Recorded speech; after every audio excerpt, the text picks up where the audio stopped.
In the middle of the 19th century, the California gold rush brought thousands of settlers to America's west coast. But finding gold may have been easier than transporting it back east.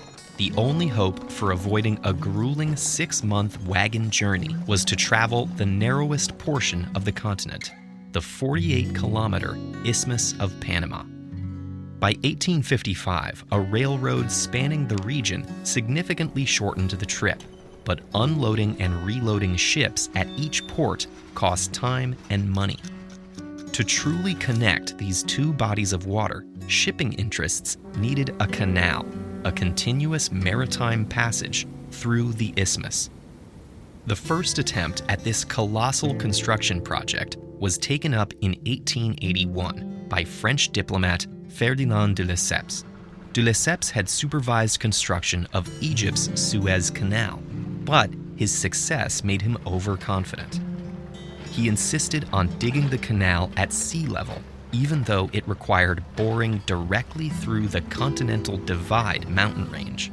Futile excavation efforts were buried under constant landslides, and since the diplomat had only visited the site briefly during Panama's dry season, his workers were unprepared for torrential storms, venomous jungle fauna, and tropical diseases. After spending $287 million and losing a staggering 22,000 lives, the French abandoned the project. The United States had been considering building a canal through Nicaragua, but at this point, the chance to succeed where France failed was tempting. Panamanian leaders were also eager to complete a canal, which would bring their country business and prestige. However, Panama was still a part of Colombia at the time, and the country was stalling negotiations with the U.S. Sensing an opportunity, President Teddy Roosevelt went straight to the Panamanians. With encouragement and military support from the U.S., Panama launched a coup in 1903. Within days, they became an independent nation and signed a treaty to begin construction of the canal. Just over a decade after the French left, the Americans were ready to dig in, and they were determined to avoid their predecessors' mistakes. Instead of cutting the mountain down to sea level, they would raise the sea up the mountain. The plan was to build massive steel gates, separating the canal into multiple chambers with different water levels. As a ship passed through, each successive gate would open, lowering the water level in the next chamber, while raising the ship and allowing it to move on. The design called for 5 of these so-called canal locks, 3 on the Atlantic side and 2 on the Pacific, raising traversing ships 26 meters above sea level.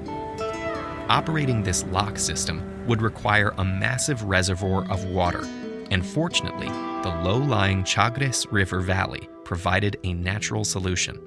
By building a dam across the gap where the river flowed out to sea, the entire valley could be flooded. At 32 meters high and over 800 meters wide, the Gatun Dam would be larger than any built before. With this innovative plan, the Americans didn't need to excavate the entire mountain, but rather just the pathway for the canal itself. Still, the work was staggering. Even after progress made by the French, it took over 9 years for 24,000 workers to blow up, shovel, and drill out the Culebra Cut, a roughly 14-kilometer passageway through the Continental Divide. The railway, now upgraded and rerouted to follow the canal, carted away over 76 million cubic meters of excavated rock to be used at the Gatun Dam site. Construction was only half the battle. Leading army officials struggled to maintain infrastructure and sanitation, but accidents and diseases took the lives of 5,000 workers, mostly Black Caribbean migrants. Then, in the fall of 1913, the moment finally came. A telegraph signal from President Woodrow Wilson triggered a dike explosion, flooding the Culebra Cut and joining the Atlantic and Pacific Oceans. Today, nearly 14,000 vessels travel through the isthmus annually, each in under 12 hours. The canal remains Panama's chief source of revenue, and since the country gained ownership of the passage in 1999, it has also become a source of national pride. While the French began building the Panama Canal, construction was wrapping up on the Brooklyn Bridge, one of the most complicated engineering projects ever attempted. Find out how engineers did the seemingly impossible with this video, or explore what it would take to build a mile-high skyscraper.